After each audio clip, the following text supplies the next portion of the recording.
Shalom, amados! Seja bem-vindo ao canal Berahot, o canal de bênçãos na sua vida. E desde já lembrando você, se inscreva no nosso canal, curta, ative o sininho para você ser notificado todas as vezes que nós postarmos um vídeo novo. E vamos para mais uma meditação da palavra do Senhor. Essa semana é uma semana bastante especial, porque nós estudamos 2 parashot em uma semana só. Com o passar do tempo, conforme vocês forem se acostumando com a questão de como lidar com as parashot, nós vamos entender melhor porque que uma semana a gente estuda uma e algumas semanas nós estudamos 2 parashot. Essa semana nós temos a parashá de Berrar, que significa no monte, e ela se encontra no livro de Levítico, no capítulo 25, a partir do verso 1. Adonai falou a Moshe no monte Sinai. Ele disse: fale ao povo de Israel: quando entrarem na terra que eu dou a vocês, a terra deverá guardar um descanso de Shabat para Adonai. Semeie o campo durante 6 anos. Durante 6 anos podem suas vinhas e juntem sua produção. No 7º ano, porém, haverá um descanso de Shabat absoluto na terra. Um Shabat para... Não semeiem o campo, nem podem as vinhas. Não colham o que cresce sozinho das sementes deixadas por vocês na colheita anterior, e não recolham as uvas da vinha não podada. Será um ano de descanso absoluto para a terra. No entanto, o que a terra produzir durante o ano de Shabat será alimento para todos vocês. Você, seu servo, sua serva, seu empregado, para quem vive perto de você, seu gado e os animais selvagens da sua terra. Tudo o que a terra produzir será usado como alimento. Contem 7 Shabatot de anos, 7 vezes 7, isto é, 49 anos. Então, no 10º dia do 7º mês, no Yom Kippur, soem o toque do shofar. Soem o shofar em toda... E consagrem o 50º ano, anunciando cada um que volte para a terra de sua propriedade, a sua família. Então, quando nós paramos para meditar nessa parashá, ela mostra algumas condições que Deus coloca para o povo de Israel, se o povo de Israel decidir aceitar sobre eles o jugo do céu. E o que é o jugo do céu? A nação de Israel, ela foi chamada por Deus para que ela servisse de exemplo para as outras nações do mundo. É por isso que quando o povo entra em Israel, entra na terra prometida, Deus não vai colocar sobre eles um rei. Por quê? Porque Deus quer que eles vivam de uma forma teocrática, ou seja, vivam de acordo com as leis de Deus. E as leis de Deus, elas vêm trazendo um processo para a vida da pessoa de santificação, como nós já abordamos em outras parashiotes. Ela traz um conjunto de regras que é o que Deus quer para essa nação, e junto com esse conjunto de regras que Deus quer para a nação, Deus vai trazendo também as bênçãos que ele tem para essa nação. Então, nessa parashá de Berrar, o que vai acontecer? Deus vai falar com Moshe, Deus vai falar para Moisés qual é o resultado da obediência do povo de Israel. E para isso, Deus vai introduzir na história de Israel, no calendário judaico, o chamado ano sabático. Como que funcionava esse ano sabático? Ele funcionava da seguinte maneira: a pessoa trabalhava 6 anos, então ela plantava, ela colhia, ela vendia, ela fazia tudo o que precisava fazer. Quando terminava esses 6 anos, no 7º ano, era chamado de ano sabático. E esse ano sabático, ninguém podia plantar nada. Ninguém podia plantar nada. E todo mundo, nesse ano sabático, perdia a posse sobre a sua terra. Então, só para vocês terem uma ideia, imagine que eu sou dono de uma fazenda de laranja. Quando chegava nesse ano sabático, eu era proibido por Deus de fechar as portas da minha fazenda. Quando começava o ano sabático, eu tinha que ir lá, abrir as portas da minha fazenda e deixar ela aberta. Então, se passasse uma pessoa pelo caminho e quisesse chupar laranja lá da minha plantação, ele entrava, chupava quanto quisesse de laranja e depois ia embora. Todo mundo vivia disso. Todo mundo vivia do fruto que a terra produzia sozinho, sem ser plantado. Nesse 7º ano, ela produzia sozinha. Isso servia de alimento para todo mundo. Qual é a grande lição que Deus queria ensinar para o povo de Israel quando ele instituiu o ano sabático? Primeiro, a grande lição é de que, independente da situação da pessoa, seja rico ou seja pobre, a dependência dela era exclusiva de Deus. Ela não podia confiar em mais ninguém. Ela tinha que ter certeza de que Deus era quem cuidava dela. Então, o que acontecia? Quando a pessoa chegava no 7º ano e não podia mais plantar naquele ano, era um sábado. Era um sábado que durava o ano todo. Ele tinha que confiar que Deus ia sustentá-lo. Para isso, Deus vai determinar algumas coisas. Olha, no versículo 4, Deus vai dizer, não é para plantar. O que significa não é para plantar? Eu não devo, no ano sabático, impor a minha força para que, através da minha força, seja gerada alguma forma de sobrevivência. Então, a minha força, no ano sabático, ela era exclusiva para servir a Deus. Eu não podia, no versículo 5 vai dizer, que eu não podia colher. E o que significa colher?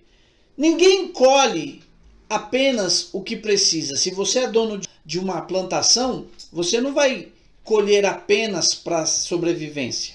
Você vai colher e essa colheita vai ser para você guardar. Seja para você vender, seja para você estocar, seja qual for a razão. Mas tira aquela característica, quando você colhe, de pão que precisa para a sobrevivência. É por isso que quando Jesus ensina os seus discípulos a orarem, ele vai dizer o seguinte para os discípulos, olha, quando vocês orarem, vocês vão orar assim. E aí ele começa a dizer, Pai nosso que estás no céu. Mas quando chega na hora de pedir o alimento, Jesus vai ensinar os discípulos a orarem o seguinte, o pão nosso de cada dia nos dai hoje. Talvez você queira pensar assim, puxa vida, essa coisa de ano sabático, ela não tem nada a ver comigo mais. Isso não é uma coisa que até a própria nação de Israel, mais para frente, a gente vai ver que ela pecou porque ela não conseguiu guardar essa fé. A fé de que Deus ia supri-la de todas as necessidades. Então, quando você para pensar como é que Deus quer cuidar de você, Deus quer cuidar de você dando para você o pão diário. Então, Jesus falou, olha, deixa cada dia o seu mal. Jesus fala para os discípulos, escuta, vocês ficarem preocupados, e a palavra preocupado é ocupado antes, quando você fica preocupado, o que isso acrescenta? Vocês não podem determinar sobre o fio de cabelo que tem na cabeça de vocês. Vocês não podem determinar se ele vai ficar branco ou se ele vai ficar preto. Você não vai conseguir determinar se ele vai cair ou se ele fica em pé. Essa paraxá, ela vem trazer para nós uma importante lição de que nós devemos incansavelmente confiar na provisão que Deus nos dá. Salomão era rico. Salomão foi o homem mais sábio da terra. Jesus falou para os seus discípulos, olhem para o lírio do campo. O lírio do campo não semeia, o lírio do campo não colhe, e nem Salomão, com toda a sua glória, se vestiu como um deles. Nós precisamos compreender as nossas causas, elas devem ser colocadas diante de Deus com a fé de que Ele vai nos suster.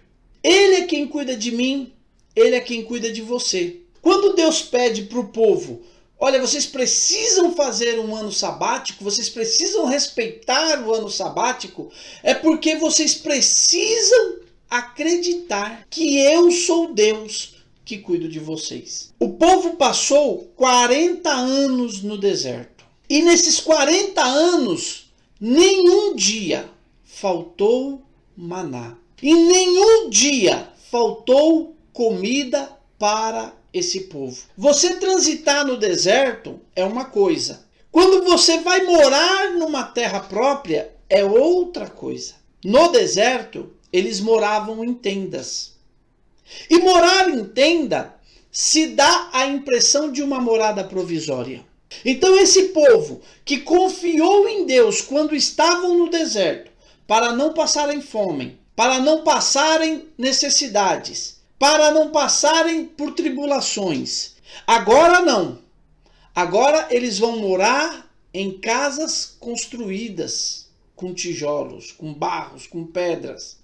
Casas fixas, eles vão fixar a residência. E nós, amados, muitas vezes, quando nós estamos passando por tribulações, as nossas tribulações nos ensinam a confiar em Deus. Nos ensinam a pôr a nossa confiança em Deus. Mas, quando nós arrumamos um emprego e deixamos de ser um desempregado, quando Deus nos cura de uma enfermidade, quando Deus nos abençoa financeiramente, nós começamos a confiar mais no braço da carne. E não é isso que Deus quer de nós. Deus não quer que nós fiquemos esperando os resultados da nossa colheita. Deus não quer que nós esperemos pelo resultado das nossas plantações. O apóstolo São Paulo, ele fala de uma forma espiritualizada, mas ele vai dizer: Paulo plantou, Apolo regou, mas Deus é quem dá o crescimento. Então, nós vamos ver nessa paraxá que Deus não quer que nós confiemos em nós. Você não é dono de nada. Você não é dono de coisa nenhuma. Você não é dono nem de si mesmo. Porque mesmo a sua vida, você não tem controle sobre ela. E quando você não tem controle, você precisa entender que acima de todas as coisas está a confiança que você tem que ter em Deus. Essa confiança, ela tem que ser de uma forma tão especial que você não vai confiar no que você plantou. Você planta, mas a tua confiança não vai ficar no que você plantou. Vocês lembram daquela passagem que Jesus fala de um certo homem rico, dono de fazendas, e determinado ano a colheita dele estourou. Foi gigantesca, deu fruto demais. E a Bíblia diz que quando ele vê tudo aquilo, ele diz o seguinte: olha, eu vou quebrar todos os meus armazéns velhos, vou construir armazéns novos, maiores, e vou ficar com a minha alma folgada para sempre. A Bíblia diz que naquela hora ele ouve uma voz, e a voz diz para ele: louco, esta noite pedirão a tua alma, e o que tens preparado, para quem será? Amados, a nossa confiança, ela não pode sair de Deus. A nossa confiança, ela não pode sair da presença do nosso Deus. Você pode ter muito dinheiro no banco, mas para que isso saia do seu poder, é fácil demais. Quantas pessoas ajuntam, e quando elas pensam que tem muito, a sua vida é ceifada. Essa paraxá, ela vai nos trazer a memória que nós devemos estar esperando pelo cuidado do nosso Deus. Deus tem um cuidado por mim. Deus tem um cuidado por você. Deus tem um cuidado por cada um de nós. E esse cuidado, ele não abre mão. Então, meu amado, minha amada, você que está ouvindo essa ministração, coloque no seu coração, coloca a tua fé em confiar única e exclusivamente no Deus Todo-Poderoso. Por quê? Porque é isso que Deus está esperando de mim e de você. Deus vai colocar em cartaz um segundo aspecto. E qual é esse aspecto?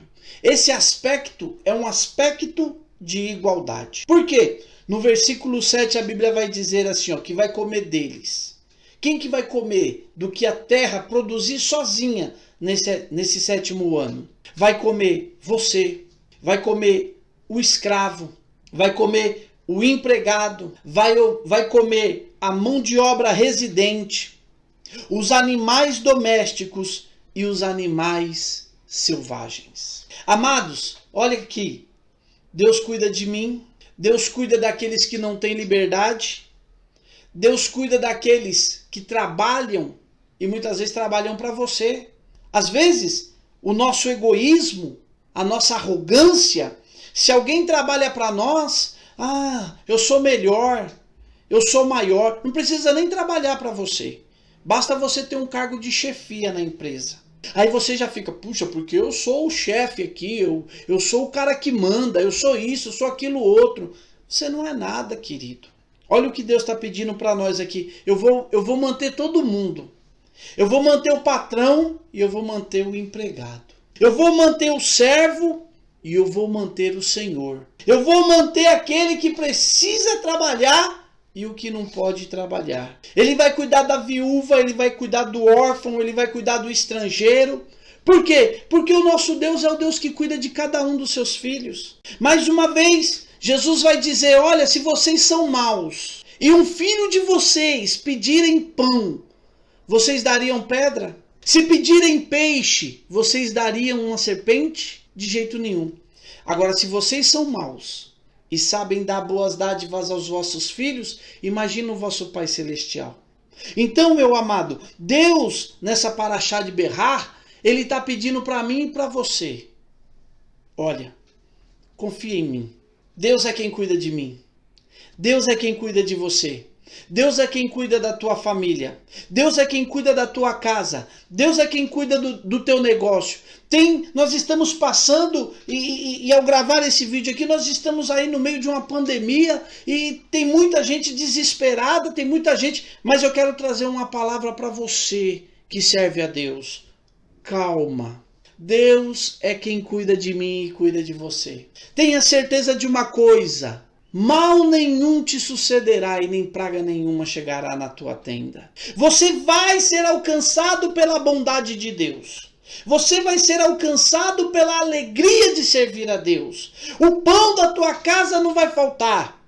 Porque o nosso Deus, Ele dá provas na sua palavra de que Ele não abandona, Ele não desampara os seus filhos. Quando não tem mais nada, Ele arruma um corvo para trazer pão e carne para os seus filhos. Se não tiver corvo, Ele manda o anjo trazer pão e água. Mas o seu povo vai ser socorrido. Quando o reino de Israel está cercado pelo rei da Síria, e a Bíblia diz que eles estão lá terrivelmente, ao ponto de que uma mãe cozinhou seu filho para dar de comer a uma vizinha. E no outro dia a outra não quis cozinhar o filho dela. E elas levam a causa diante do rei de Israel. E a Bíblia diz que eles chegam diante do rei e contam, e o rei se desespera. E o rei vai indagar o profeta Eliseu. Olha aí, Eliseu, o que está acontecendo? E a Bíblia diz que o rei ouve da parte do profeta Eliseu uma palavra profética. Amanhã, rei, essa situação será mudada. E a Bíblia diz que o cavaleiro lá, o general, que o rei apoiava no ombro dele, fala para o profeta, nem se Deus abrisse janelas do céu, isso seria possível. E a Bíblia diz que o profeta fala para ele, você vai ver isso acontecer, mas você não vai comer. E a Bíblia diz que no outro dia, 4 leprosos, eles estavam com fome, esperando que se pudesse jogar, mas vai jogar o quê? Se dentro da cidade tem mãe comendo filho, como é que vai se jogar comida para os leprosos? E os leprosos dizem o seguinte, olha, se nós ficarmos aqui, nós vamos morrer. Se esperar o povo de Israel jogar alguma coisa, nós vamos morrer. Agora nós podemos ir lá no arraial da Síria. Quem sabe lá alguém vai ter dó e dar alguma comida para nós. Lá a gente sabe que tem comida. E a Bíblia diz que aqueles 4 leprosos, eles vão em direção ao arraial. E quando eles vão direcionando, a Bíblia diz que o arraial está lá e o arraial começa a ouvir o barulho de uma grande marcha. E o rei da Síria diz, isso é o povo de Israel que chamou os egípcios, chamou não sei quem, para ajudar eles e nós estamos... E aquele barulho de 4 leprosos andando é tão ensurdecedor que a Bíblia diz que eles saem correndo a pé, desesperados. E quando aqueles 4 leprosos entram no arraial, eles entram numa tenda, não tem ninguém, tem comida. Entram em outra tenda, não tem ninguém, tem comida. E eles comem, se fartam. E aí eles dizem, olha, hoje é dia de grandes notícias em Israel. E eles vão até o rei do muro e gritam para o rei, rei, os assírios fugiram todos. E o rei manda ver. E quando eles vão ver, realmente todo mundo correu. E tinha comida como o profeta havia dito. E esse Deus é que está aqui falando comigo, falando com você, para nós podermos confiar nele. Então, meu amado, todo mundo comia. Você, o escravo, o empregado, a mão de obra residente, todo mundo. Os animais, olha só, Deus se comprometendo a manter os animais domésticos e os animais selvagens. Deus vai trabalhar na nossa vida nessa condição. Na condição de que nós dependamos dele. Nós temos que depender exclusivamente dele. A Bíblia vai dizer o seguinte, uns confiam em carros e outros confiam em cavalo. Mas nós faremos menção do nome do Eterno. O versículo de número 21, ele vai dizer o seguinte, enviarei minha bênção sobre vocês no 6º ano, para que a terra produza pelos 3 anos. Olha o compromisso de Deus. Ele vai fazer no 6º ano a nossa colheita ser tão boa, que vai servir para o 6º, vai servir para o 7º e vai servir para o 8º enquanto nós começarmos a plantar novamente. E eu queria me deter aqui um pouquinho para poder meditar com você uma coisa. Às vezes, Deus dá sinais na nossa vida. Esses sinais, eles vão servir para que nós, depois que Deus der o sinal, nós possamos depositar também a nossa confiança no nosso Deus. Deus está dizendo, no 6º ano, dirigirei minha bênção sobre vocês, para que vocês produzam pelos próximos 3 anos. Às vezes você chega lá na empresa que você trabalha e o chefe chama você e diz assim, olha, nós estávamos vendo aqui como que você se porta na nossa empresa e nós decidimos aumentar o seu salário. Aí você volta todo alegre para casa. Ai, Deus abençoou, aumentou o meu salário.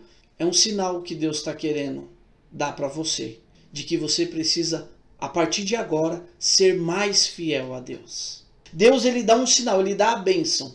E depois que ele dá a bênção, sabe o que ele faz? Ele pede de nós a obediência. Às vezes a pessoa fala assim, puxa vida, eu não sou dizimista porque eu ganho pouco. É porque Deus ainda não encontrou em você a confiança necessária para ele fazer você ganhar mais. Jesus falou certa feita, olha, se você for fiel no pouco, faz a tua atitude. Seja fiel no pouco.